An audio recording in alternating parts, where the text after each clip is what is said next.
हम लोग जो है क्लास 10वां का सब्जेक्ट मैथ का एक्सरसाइज 4 द्विघात समीकरण में तीसरा टॉपिक हम लोग देखेंगे द्विघात बहुपद का शून्यांक। द्विघात बहुपद का शून्यांक जो है कितने होते हैं और कौन कौन होते हैं, तो देखते हैं। द्विघात बहुपद a x square plus b x plus c में ए नॉट इक्वल 0। पहले भी हमने इस पर चर्चा किया था कि द्विघात बहुपद में जो है एक्स स्क्वायर का गुणांक ए जो है कभी 0 के बराबर नहीं होना चाहिए। तो वो शर्त यहाँ हम दिखा रहे हैं। द्विघात बहुपद a x square plus b x plus c में एक्स के जिस मान से बहुपद का मान शून्य हो जाता है। कह रहा है कि जो ये बहुपद आपका दिखाया जा रहा है a x square plus b x plus c, ये जो बहुपद है यह बहुपद में इस एक्स का जिस मान से एक्स का जो भी मान रखेंगे जिस मान से ये पूरा बहुपद शून्य हो जाता है, मान रखने पर शून्य आ जाता है, तो वही मान जिससे शून्य आया है वही मान इस द्विघात बहुपद का शून्यांक कहलाता है। फिर से देखेंगे कि द्विघात बहुपद में एक्स के जिस मान से ये पूरा बहुपद शून्य हो जाता है वही बहुपद का शून्यांक कहलाता है। कह रहे हैं कि बहुपद के शून्यांकों की जो संख्या उसके घात के संख्या के बराबर होता है। अब कोई भी बहुपद है तो उस बहुपद का शून्यांक के वो होंगे। तो कह रहा है कि बहुपद के शून्यांक की संख्या उसके महत्तम घात के बराबर होता है। अब महत्तम घात जितना रहेगा 1 रहेगा तो उसका शून्यांक 1 होगा। अगर महत्तम घात 2 रहेगा तो उसका शून्यांक 2 होगा। महत्तम घात 3 रहेगा तो उसका शून्यांक 3 होगा। महत्तम घात अगर 4 रहेगा तो उस बहुपद का शून्यांक 4 होगा। तो ये हमारा बहुपद जो है ये बहुपद का महत्तम घात कितना हो गया, 2 हो गया। तो 2 हो गया, इसका मतलब इसका शून्यांक भी 2 होगा। अतः अब हम लोग कह सकते हैं कि द्विघात बहुपद में शून्यांकों की संख्या 2 होते हैं, क्योंकि इसका महत्तम घात कितना है तो 2 है, इसीलिए इसका शून्यांक की संख्या 2 होंगे। अब वो शून्यांक की संख्या जो है 2 को जो होंगे वो 2 को कौन कौन होंगे, तो देखिए यहाँ लिख रहा है कि द्विघात बहुपद a x square plus b x plus c का 2 शून्यांक एक अल्फा और एक बीटा के रूप में होता है। कह रहा है कि द्विघात जो बहुपद होते हैं उसका 2 शून्यांक होंगे। अब 2 शून्यांक में कौन कौन होंगे, तो एक अल्फा होते हैं और दूसरा बीटा होते हैं। तो अतः हम लोग कह सकते हैं कि a x square plus b x plus c का 2 शून्यांक एक अल्फा और एक बीटा है। अब अल्फा और बीटा किसका मान है, तो ये है एक्स का। तो एक्स बराबर एक अल्फा है और एक एक्स बराबर बीटा है। यही दोनों मान, एक अल्फा और एक बीटा, यही दोनों मान जो है इस पर रखने पर, एक्स के जगह रखने पर ये पूरा वैल्यू शून्य हो जाता है और इसीलिए ये बहुपद का शून्यांक कहलाता है। अब जैसे में हम लोग देखेंगे, जैसे में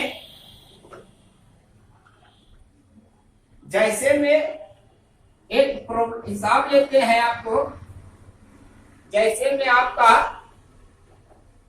2x square minus 8x plus 6, ये हमारा द्विघात बहुपद, ये हमारा द्विघात बहुपद है क्योंकि महत्तम घात 2 है। तो द्विघात बहुपद है तो ये द्विघात बहुपद में हमारा शून्यांक 2 होंगे। अब 2 कौन कौन होंगे, तो इसका हम लोग जांच कर लेते हैं। पहले x का मान 1 रखते हैं। अगर 1 रखने पर पूरा बहुपद शून्य हो जाता है तो इसका शून्यांक 1 होगा। तो चलिए वैल्यू रखते हैं। तो बराबर 2 गुना x के जगह पर 1 रखा, एरा पर स्क्वायर माइनस 8 गुना 1 प्लस 6।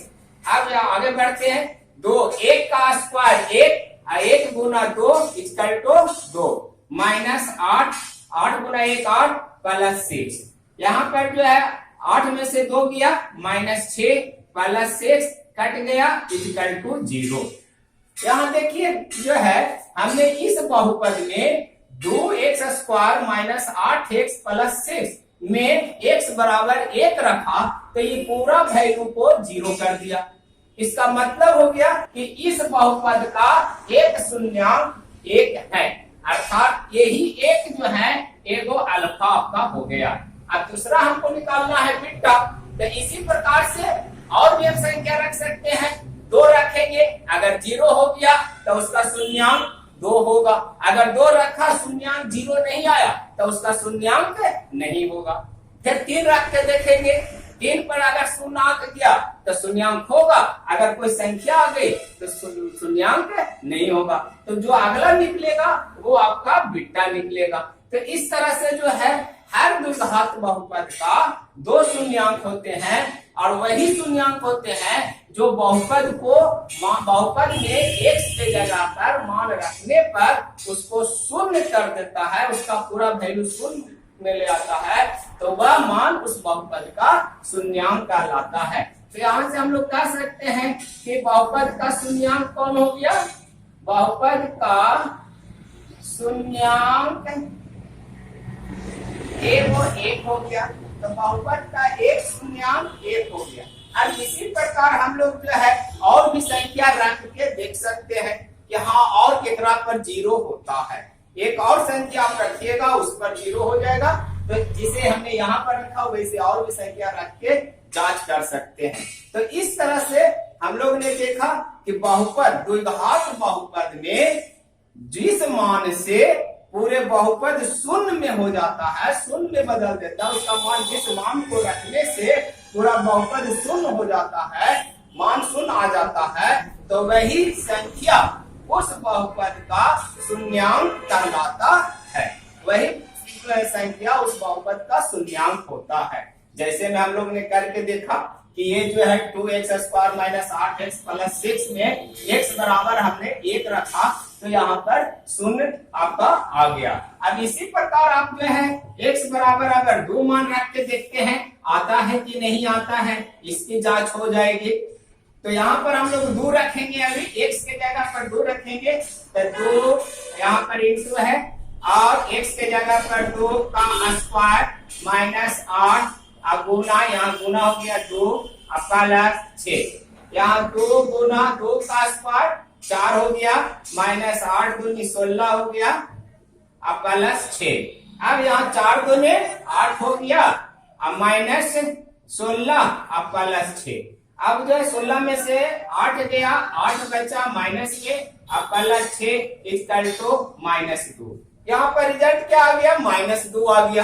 तो इसका मतलब ये शून्य नहीं हुआ, अर्थात यह जो है बहुपद का शून्यांक नहीं है। ये शून्यांक है क्योंकि इसको हमने मान रखा था तो वो शून्य आ गया था। तो जिससे शून्य आ जाता है मान रखने पर, बहुपद में मान रखने पर, जिस मान को रखने पर बहुपद शून्य हो जाता है, शून्य में आ जाता है, तो वह बहुपद का शून्यांक होता है। जो शून्य नहीं आता है वो शून्यांक नहीं होता है। इस तरह से बहुपद द्विघात बहुपद का 2 शून्यांक होते हैं, एक होते हैं अल्फा और एक होते हैं बीटा।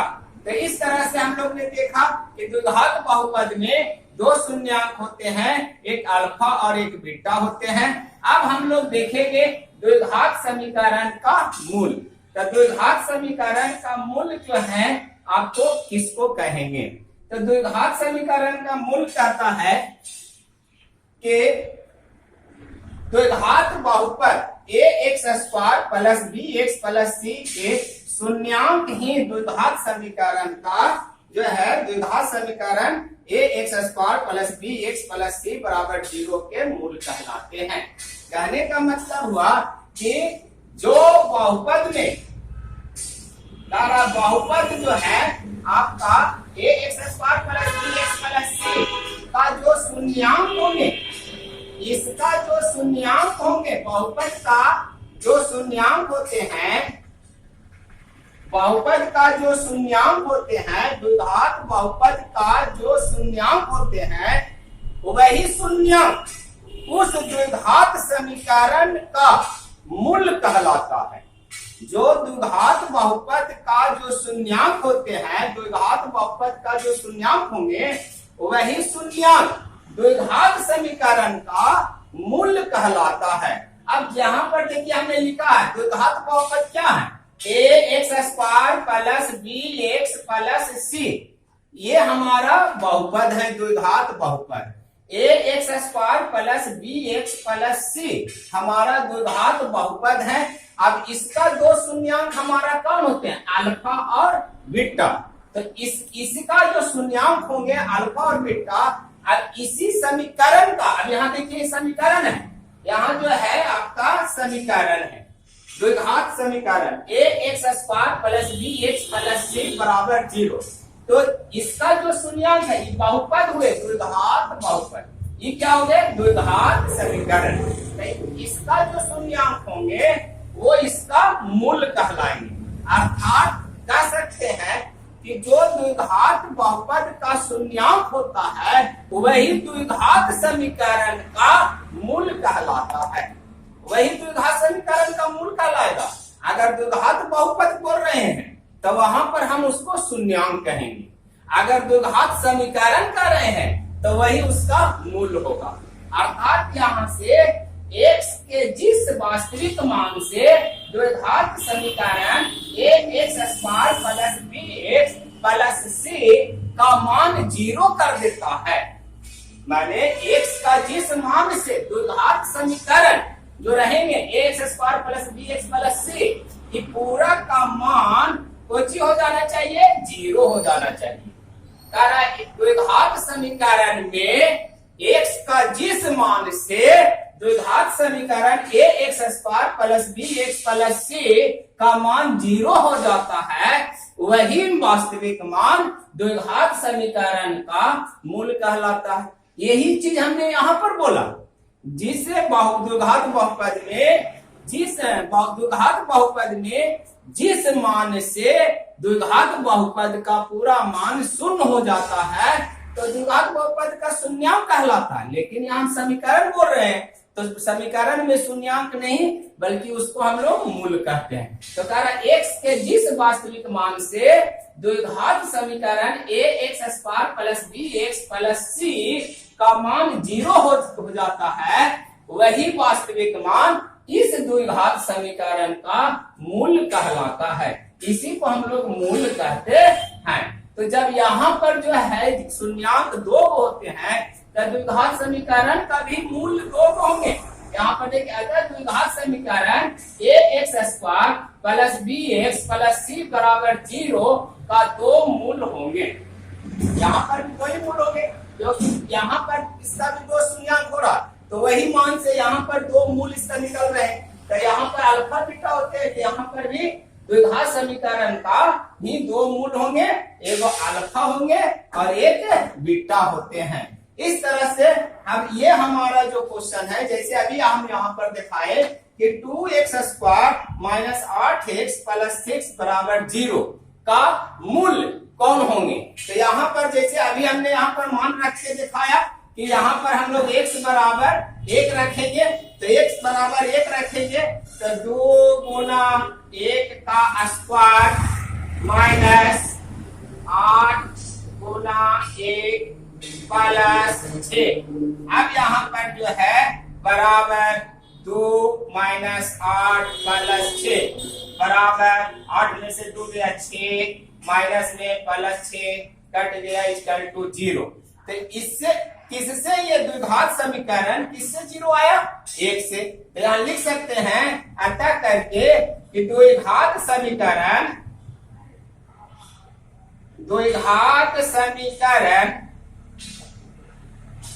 ए x square plus b x plus c का एक मूल 1 है। इसका एक मूल एक है। यहाँ पर हमने क्या बोला, एक शून्यांक एक है।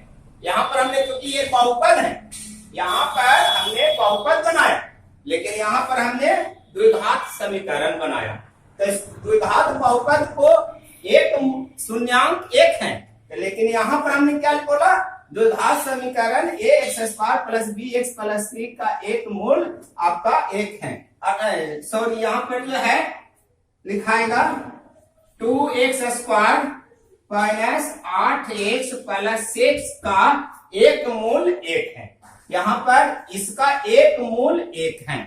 तो इस तरह से यहाँ पर 0, यहाँ पर हम लोग क्या कहे, यहाँ पर हम लोग कहे कि इस बहुपद का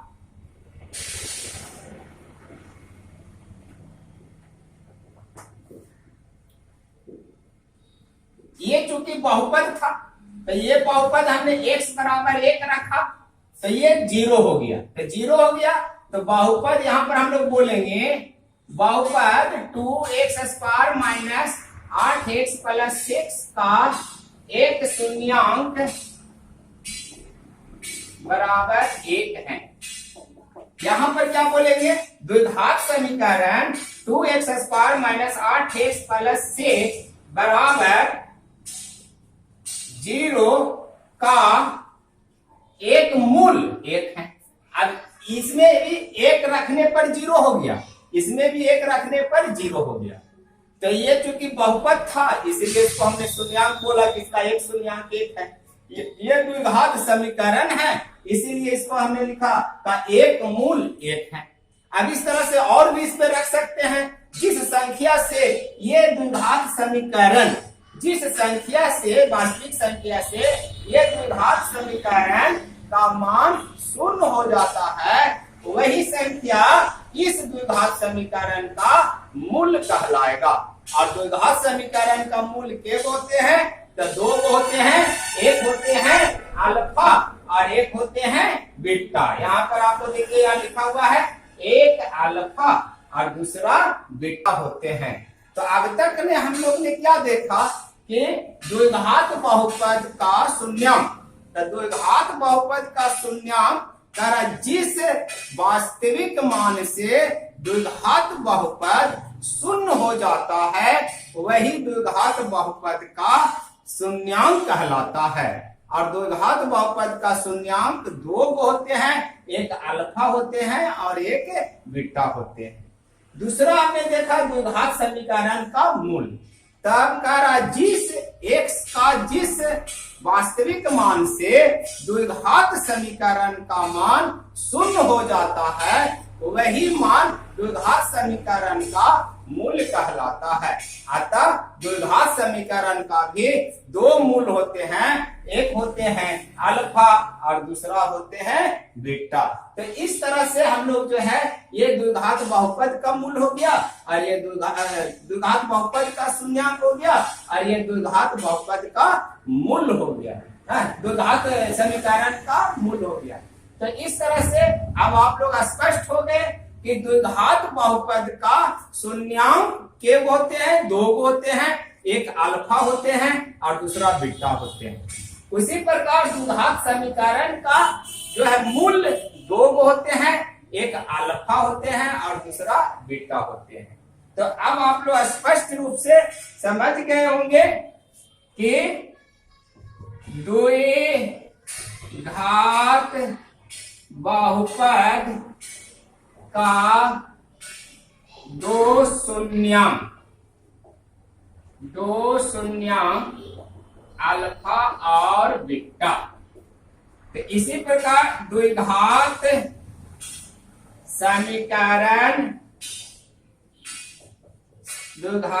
समीकरण